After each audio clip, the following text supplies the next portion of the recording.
Linda Nagai will now share a Dharma message.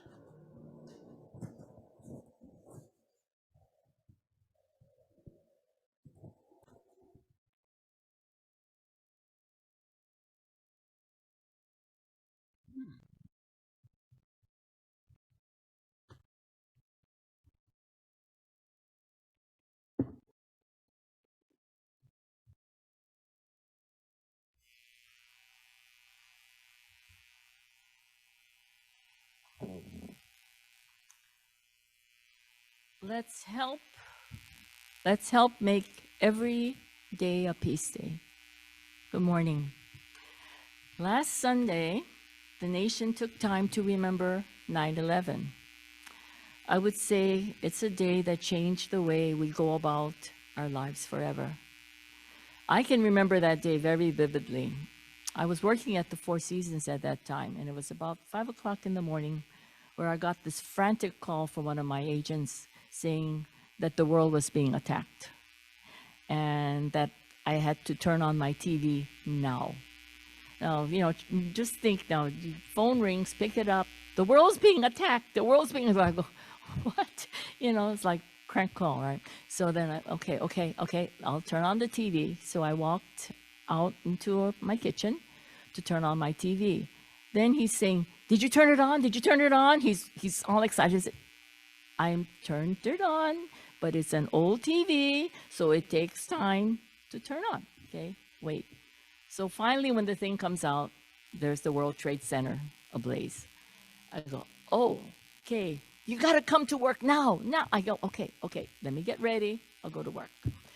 So I went in the room to get ready, and then by this time, with all the commotion, my husband gets up. What's going on? And I says, no one just called and said that the world was being attacked. So we turned on the TV in the bedroom, and then I started getting ready. But it wasn't the world; it was the World Trade Center. Okay. So anyway, I go to work, and then of course, you know what happened after that? Everything shut down, and then it was my whole unsettling day at work at the hotel. Well, that was 21 years ago, and today there's still significant uncertainty across the globe, and it is not because we're being attacked, but it's due to coronavirus. It's due to the invasion of Ukraine, gun violence, and racism. On Wednesday, we'll be celebrating the International Day of Peace. The theme for this year is End Racism, and it will focus on solidarity in hopes that one day we will have an agreement of feeling of mutual supports with groups. Now, of course, I feel we can't only focus on racism. We need to focus on the importance of peace as a whole. Peace is important because it enriches our lives, as it directs to embrace diversity and support one another to the fullest through caring, generosity, and fairness. It involves creating a world in which people are treated equally, regardless of differences. Here's some words from Thich Nhat Hanh, and I quote, "Peace is not simply the absence of violence. It is the cultivation of understanding, insight, and compassion, combined with action. Peace is the practice of mindfulness, the practice of being aware of our thoughts, our actions, and the consequences of our actions. When we are mindful and cultivate compassion in our daily life, we diminish violence each day." End of quote. Being mindful is a living art, and you can practice mindfulness really anytime, while driving or even doing housework. Driving in mindfulness will make your car ride joyful. It will also help you avoid accidents. When you come to the red light, it's not, when is it going to turn green? If you concentrate on maybe breathing at that time. And washing dishes. Don't rush to wash the dishes because the Korean soap is coming on in a few minutes.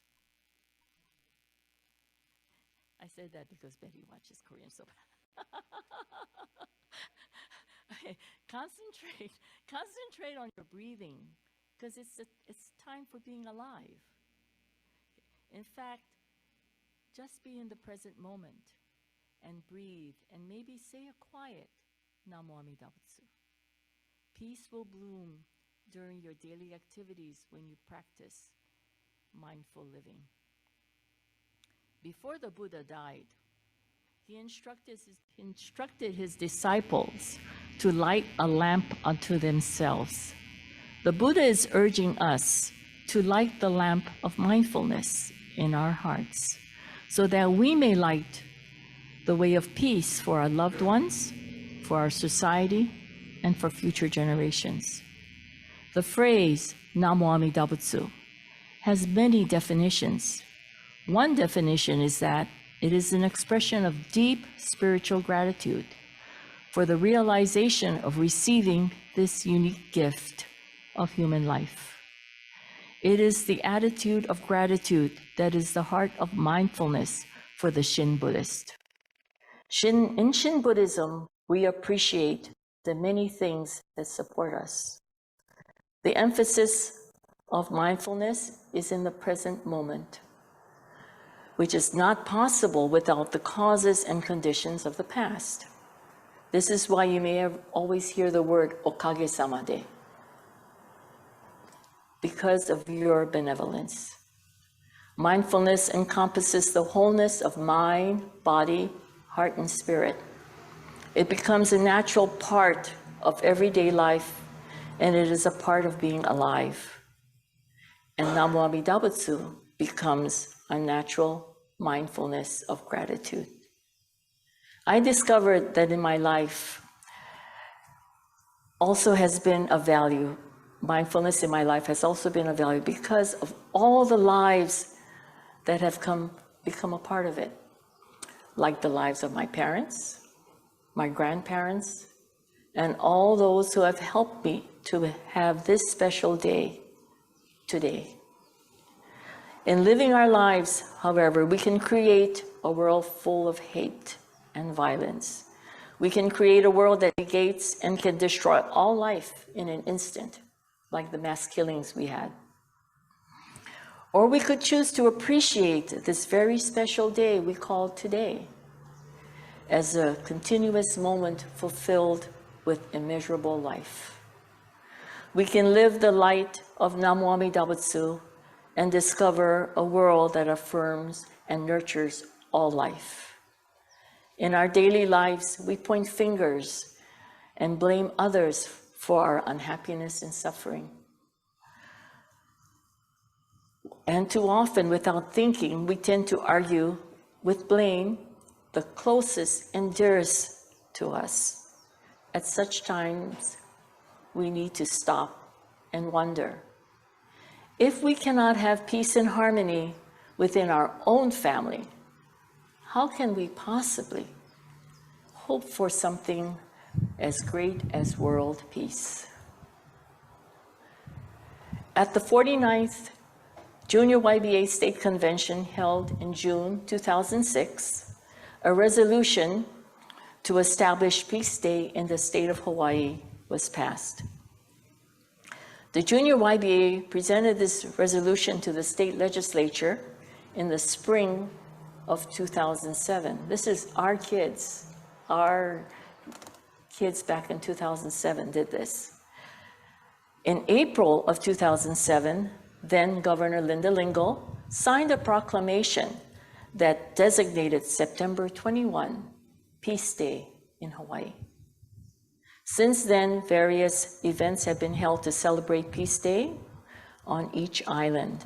Of course, due to COVID, these events have been canceled just to protect the health of our Sangha and our community. We know that in challenging times like these, our communities are stronger when we come together and we support one another. So let's join our Junior YBA and celebrate Peace Day in Hawaii on Wednesday. Register, and you can see the flyer online, and those of you who walked in, I think you picked the paper up. Register for Ring Your Bell for Peace. And it'll be on Zoom, so you can register, and it says bit.ly/peaceday2022. And also, I think Reverend Blaine's update has it also on there. But when you register online, and you need to do this before Tuesday because it has to all get together, a link will be sent to you. You'll hear messages from members of our community, from different denominations, different religions. I understand there's going to be a Muslim speaking also. And Temple Emmanuel, which is Jewish temple, will be also joining in. And of course, we can listen to Jake Shimabukuro with his Song of Peace. Then at 9:01 a.m., please ring your bell of peace. So it could be a cowbell, could be a fishing bell, could be a bell from your butsudang, any kind of bell, Christmas bell, any kind of bell. Just ring a bell for peace as we join others throughout the world, and together we can resonate our wish for world peace. And now in closing, let's sit back and enjoy breathing as we listen to the Hawaii Bitsuing Choir. May peace prevail. Namo Amida Butsu.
Of